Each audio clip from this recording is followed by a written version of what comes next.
Pemungutan suara untuk memilih paus baru di Kapel Sistina Vatikan sudah memasuki putaran kedua. Umat Katolik di dunia menanti siapakah yang akan terpilih menjadi pengganti mendiang Paus Fransiskus. Sosok paus seperti apakah yang dinanti umat Katolik untuk meneruskan warisan yang ditinggalkan oleh Paus Fransiskus? Apa saja tantangan baru yang akan dihadapi oleh paus baru, baik dalam tubuh gereja maupun dunia? Kita akan membahasnya langsung bersama Sekjen Keuskupan Agung Jakarta, Romo Adi Prasojo yang berada di Roma, Italia. Halo, selamat malam waktu Indonesia, Romo. Selamat sore waktu Roma, Baik, Pak dan baik. Romo, konklave ini masih berlangsung di Kapel Sistina Vatikan ya. Ada 133 kardinal yang dilibatkan untuk memilih pengganti mendiang Paus Fransiskus.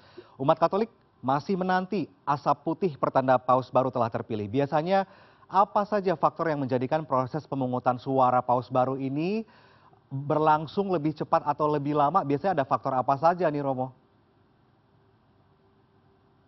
ya para pemirsa seperti yang kita lihat sekarang di lapangan Basilika Santo Petrus sudah begitu banyak umat, banyak peziarah, banyak masyarakat umum dan juga media-media yang hadir di sini.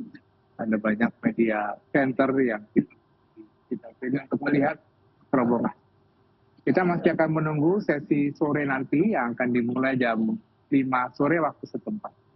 Kira-kira profil paus seperti apa yang diharapkan menjadi hasil kontrol. Kalau kita mendengarkan dan mencermati apa yang disampaikan dalam sidang umum para kardinal pra-konklaf, di situ digambarkan gambaran pertama-tama gereja masa depan yang akan dibangun. Dari gereja masa depan itu diturunkan menjadi profil yang macam apa yang diharapkan. Dan para kardinal banyak melakukan intervensi pendapat opini mengenai profil paus di masa mendatang. Beberapa yang bisa dilihat, gereja dan masyarakat dunia sekarang membutuhkan paus yang bisa menjadi bapak di semua umat manusia.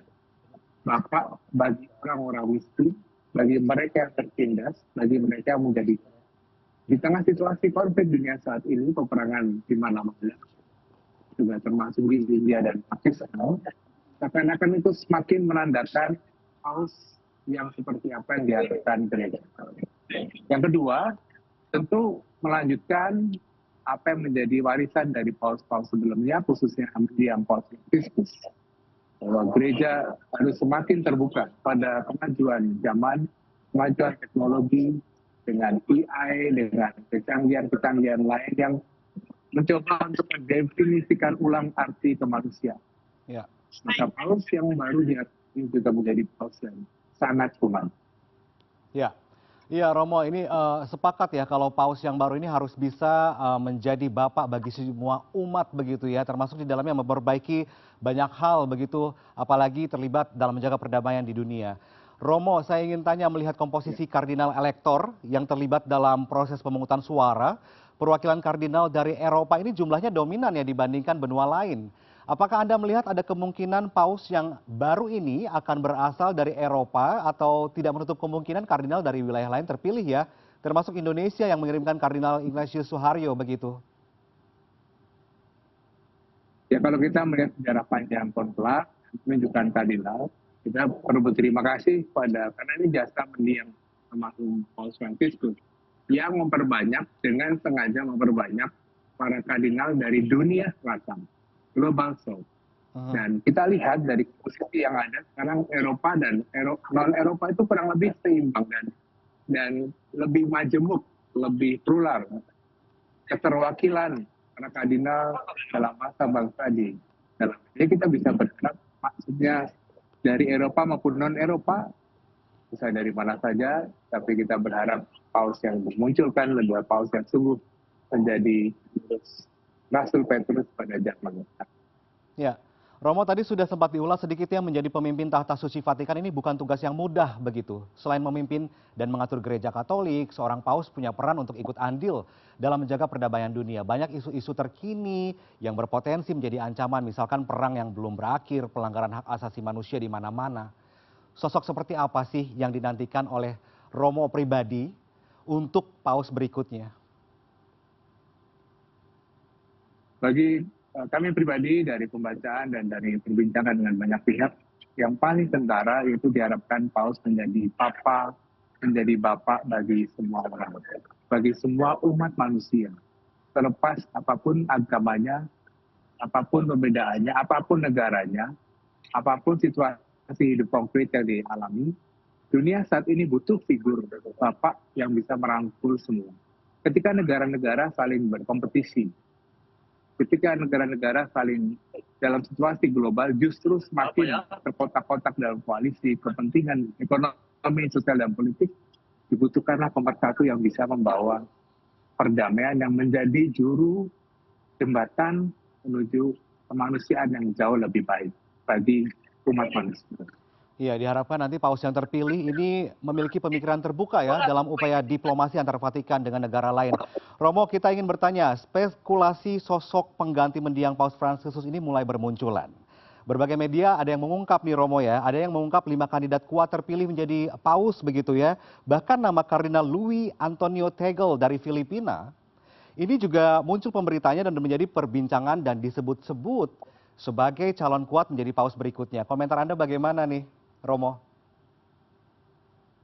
Ya, banyak spekulasi, banyak opini, pendapat dari teman-teman media, baik itu media Eropa maupun media di tanah air.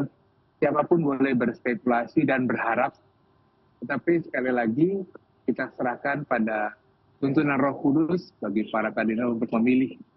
Karena proses konklave pemilihan seorang paus sama sekali berbeda dengan pemilihan daerah atau pemilihan presiden. Di sini melebihi kepentingan negara, melebihi kepentingan regio dari benua, tapi lebih untuk melihat sosok pemimpin gembala yang dibutuhkan bagi seluruh umat manusia. Ya, Romo, terakhir syarat menjadi seorang paus ini tak terbatas usia begitu ya, namun berpengalaman dalam kepemimpinan gereja begitu. Kalau kita melihat di konklave ini, beberapa putaran terjadi begitu, masyarakat masih menunggu, umat Katolik di seluruh dunia yang masih menunggu kapan asap putih itu muncul. Biasanya yang terjadi adalah ketika pemungutan suara ini dilakukan berulang-ulang, namun belum juga asap putih itu muncul.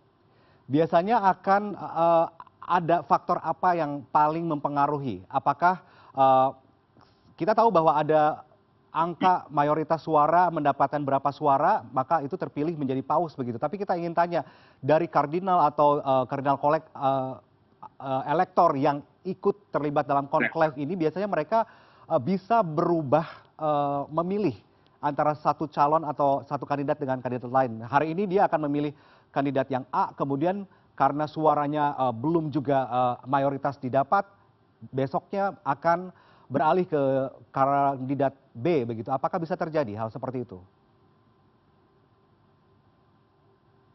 Yang biasanya menjadi patokan itu pada saat balot yang pertama, yaitu tadi malam, kemarin malam. Karena yang pertama itu akan menentukan nama-nama calon-calon yang akan digulirkan dan akan diruntingkan oleh para kardinal. Baik. Jadi sudah ada nama-nama dalam benak kardinal. Dalam prosesnya pasti saya yakin akan ada konsensus untuk mencapai kesepakatan bersama sambil memperhatikan tentu ada banyak perspektif juga. Salah satunya soal geopolitik. Bagaimana paus yang mendatang itu juga menjawab tuntutan dan situasi dunia. Baik. Baik, semoga nanti paus yang terpilih berikutnya ini bisa mengemban amanat dari umat Katolik di dunia ya untuk menjaga perdamaian dan untuk memimpin gereja-gereja Katolik yang ada di dunia. Terima kasih banyak Romo Adi Prasojo, Sekjen Keuskupan Agung Jakarta, melaporkan langsung dan berbincang bersama kami dari Roma, Italia. Sehat selalu, Pak. Terima kasih Mas Iko dan Pak Pemirsa.